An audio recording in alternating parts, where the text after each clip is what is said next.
When his wife and daughter abandoned him during his fight with cancer, no one thought they'd ever come back. Years later, they did, but for one shocking reason. What he did next left everyone speechless.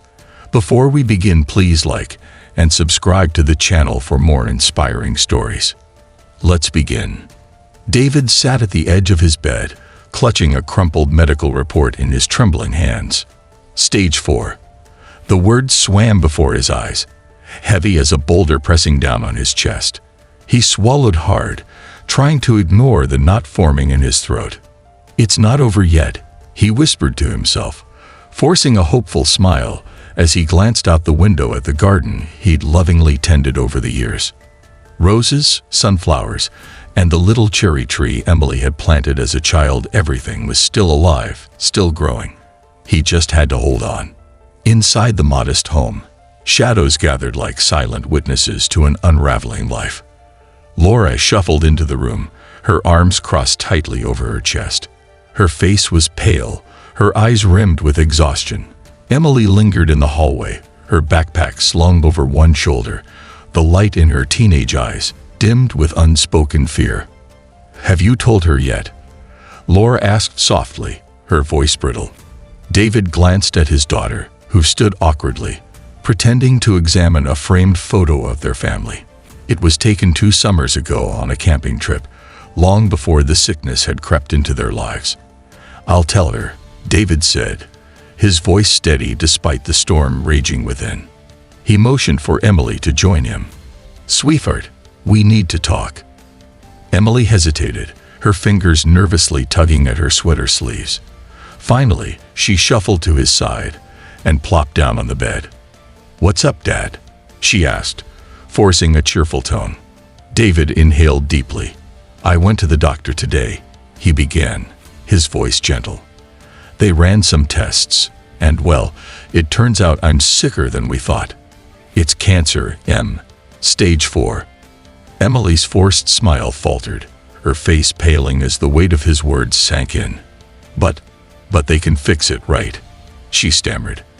"There's medicine or surgery." "There are treatments," David said, taking her hand in his.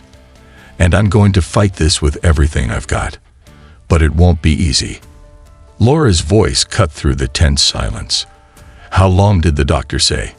she asked bluntly, her tone devoid of hope. David met her gaze, his expression calm but resolute. "They don't know for sure. It could be months, maybe a year." The room fell deathly quiet. Emily's eyes filled with tears, and she bolted from the room, her sobs echoing down the hall. Laura stood still for a moment, then turned and followed their daughter, her steps hurried and tense. That night, David sat alone in the kitchen, the hum of the refrigerator his only companion. He tried to eat but found no appetite for the lukewarm soup before him. Upstairs, he heard the faint murmurs of Laura and Emily's voices, but he couldn't make out the words. The next morning, he awoke to an eerie stillness. The usual clatter of breakfast dishes was absent, and the house felt unnaturally quiet. He called out, but there was no answer. Frowning, he climbed out of bed and made his way downstairs. On the kitchen table lay a folded piece of paper. His name was scrawled on the front in Laura's handwriting. With a sense of foreboding, David unfolded the note. The words blurred as he read. "David, we can't do this. We can't watch you fade away. It's too much for us. I'm sorry, but Emily and I need to leave. We hope you understand. Take care of yourself." Tears spilled onto the paper as David's heart shattered into 1,000 pieces. The people he loved most, the ones he thought would stand by him through anything, were gone. Days turned into weeks, and the house felt like a hollow shell of its former self. The absence of laughter, of Emily's music drifting down the hall, of Laura's soft hums as she cooked, was deafening. David busied himself with chores, trying to fill the void, but the silence was unrelenting. At night, he lay awake, staring at the ceiling, haunted by memories of better days. He saw Emily's toothy grin as she showed him her first report card. He heard Laura's laughter as they danced in the living room, their favorite song playing on an old record player. The ghosts of the past lingered, refusing to let him forget. But even in the depths of his loneliness, David refused to give up. Every morning, he dragged himself out of bed, determined to keep fighting. He started researching treatments, reaching out to support groups, and attending therapy sessions. He refused to let the cancer or the heartbreak define him. In the evenings, he sat by the cherry tree, talking to it as though it could hear him. "One day, I'll see them again," he whispered. "I'll show them I'm still here, still fighting." And so, David clung to hope, his resolve unshaken. Though he was abandoned and broken, he vowed to keep moving forward, fueled by the faint glimmer of a future where his family might one day return. But deep down, he couldn't shake the question that gnawed at his soul. If they do come back, will they be here for me, or for what I've built without them? Time passed like a slow-moving river, the days blending into nights as David fought to keep his spirit alive. It had been 3 years since Laura and Emily walked out of his life, leaving behind a trail of heartbreak and unanswered questions. Against all odds, David was still here. The cancer, though relentless, had not consumed him, and he was determined it never would. At first, survival had been his only goal. The early days were grueling. Endless doctor visits, aggressive treatments that drained him, and nights spent in quiet agony. But David found solace in the one person who never wavered, Mike, his childhood friend. Mike was a burly man with a soft heart, always armed with a joke to lighten the mood or a shoulder to lean on. He visited David daily, bringing groceries, fixing broken fences, and most importantly, reminding him that he wasn't alone. "Come on, Dave," Mike would say, clapping him on the back. "You're tougher than this damn cancer. We'll beat it together." And slowly, bit by bit, David began to rebuild. One afternoon, as David stood by the window, gazing at the overgrown field behind his home, an idea took root in his mind. The land had been in his family for generations, but had remained unused since his father's passing. What if he put it to good use? Fueled by a newfound purpose, David threw himself into transforming the barren field into a thriving farm. He planted rows of tomatoes, cucumbers, and corn, tending to each seedling with care. The physical labor was grueling, especially for someone in his condition, but it gave him a reason to wake up each morning. Mike was there every step of the way, helping him till the soil, build a chicken coop, and even repair the dilapidated barn. "This farm's going to be your legacy," Mike said one evening, wiping sweat from his brow. "Something to remind the world you were here." And it was. The farm flourished, and so did David's spirit. Neighbors began stopping by to buy fresh produce, their compliments filling him with pride. The once quiet house buzzed with life again, and for the first time in years, David felt a sense of peace. But the fight was far from over. Though he managed the pain and fatigue, the cancer loomed like a shadow, a constant reminder of his mortality. Then, one day, everything changed. David's oncologist called with unexpected news. "David, there's an experimental treatment showing promising results. It's risky, but it might give you more time, maybe even a full remission." David's heart raced. After years of battling the disease, the possibility of a second chance felt like a miracle. "What's the catch?" he asked cautiously. "It won't be easy. The side effects are intense, and the treatment is costly. But I believe you're a good candidate." Without hesitation, David agreed. The treatments were grueling, leaving him weak and nauseous, but he endured every session with the same unyielding determination that had carried him this far. Mike drove him to every appointment, waiting patiently in the clinic lobby with a thermos of David's favorite herbal tea. Months passed, and the results were astounding. David's tumor shrank, his energy slowly returned, and his doctors began using the word remission.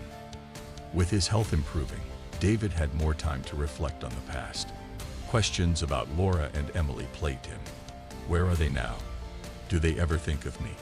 He avoided searching for them, fearing the pain of discovering that they'd moved on without a second thought. One day, while stacking crates of freshly harvested tomatoes, David overheard a conversation between two customers. "Did you hear about Laura? She's living in the city now, in one of those high-rise apartments. Must be nice," one said. David froze, his heart pounding. "Laura? As in Laura Green?" The customer nodded. "Yeah, she's doing well for herself. I heard she's working for some big firm downtown. And her daughter, Emily, just got back from studying abroad. Quite the life, huh?" David's hands trembled as he placed the crate down. A mixture of anger and longing swirled inside him. They had left him to fend for himself, yet they were thriving in the city, living a life of luxury. Did they feel any remorse? Did they even care? That night, David sat by the cherry tree, his thoughts heavy. He still remembered the letter Laura had left, the coldness of her words.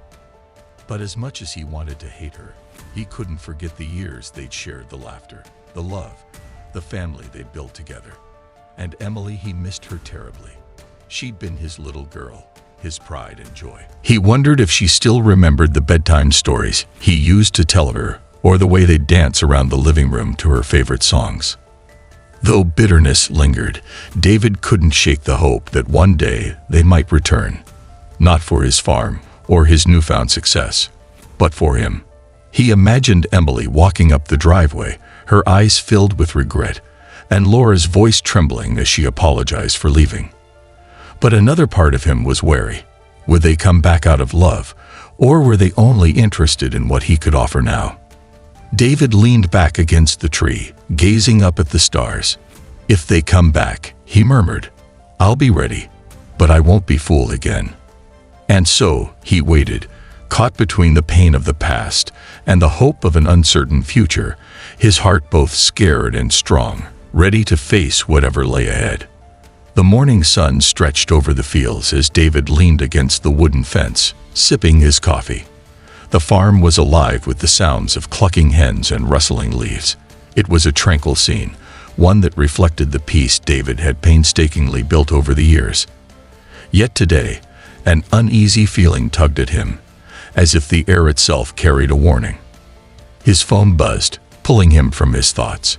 Mike's familiar voice crackled through the line. "Dave, you're not gonna believe this," he said, his tone laced with caution. "Laura and Emily are in town. I heard they're coming your way." David froze, the cup trembling in his hand. A whirlwind of emotions surged through him. Anger, hurt, and a flicker of something he dared not name. "Thanks for the heads up," he said quietly, hanging up before Mike could press further. By the time he saw their car winding up the dirt driveway, David's heart was pounding. He forced himself to remain calm, watching as Laura stepped out, her designer heels sinking slightly into the earth. She looked almost the same, poised, polished, with that familiar air of control. Emily followed, her once teenage features now refined into those of a young woman.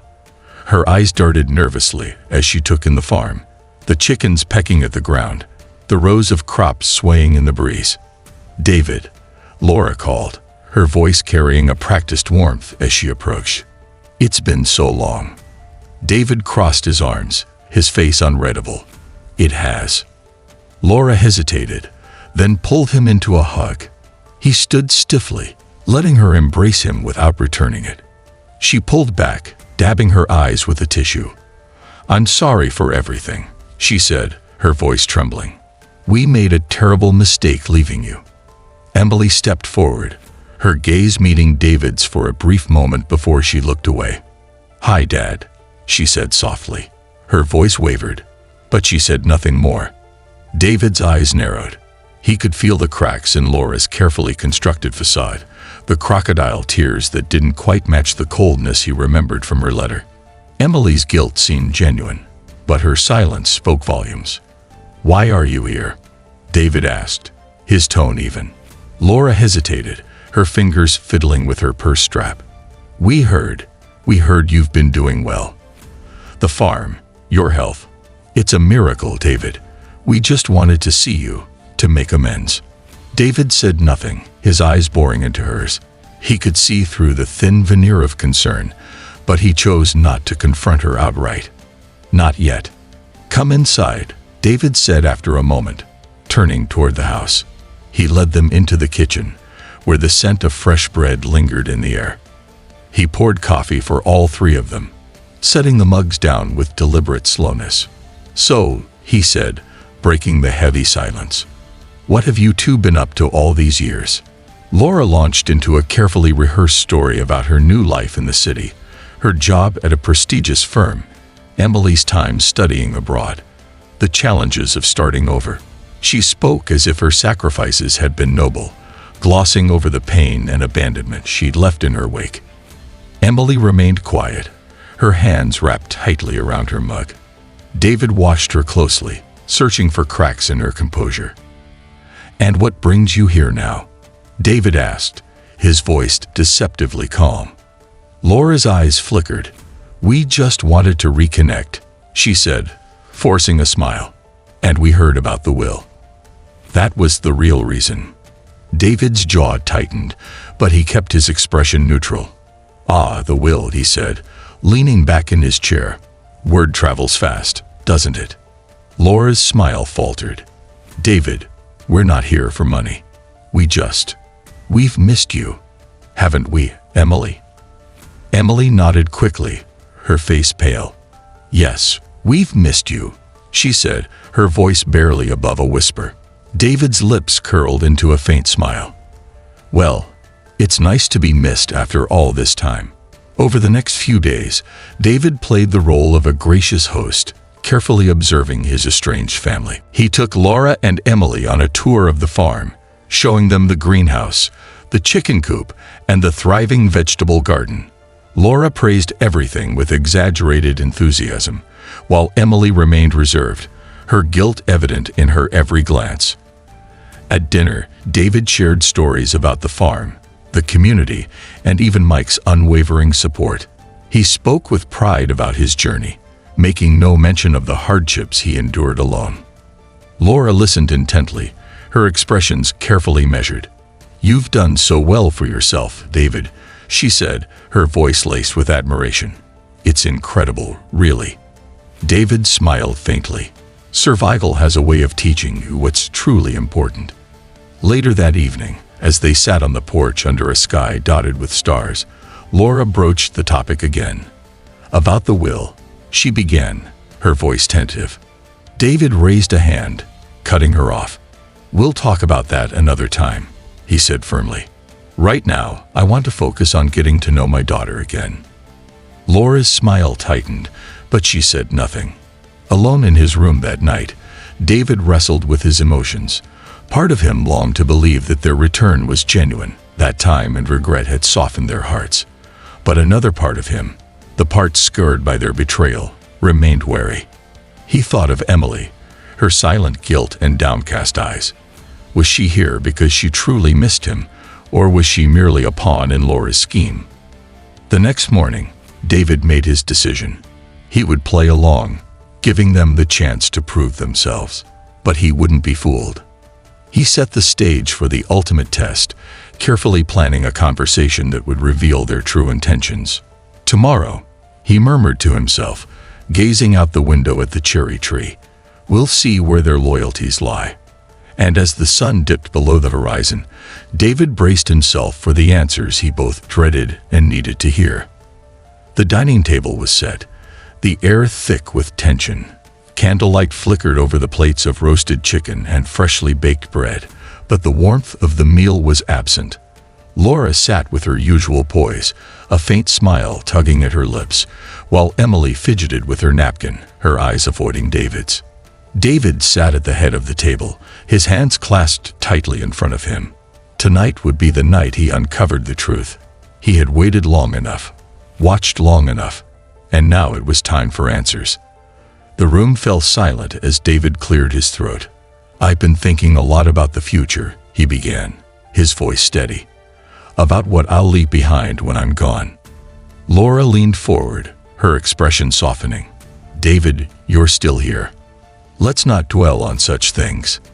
David ignored her, his gaze fixed on Emily. "I've made some changes to my will," he said, his tone sharper now. "I felt it was important to ensure that my legacy reflects what I fought for."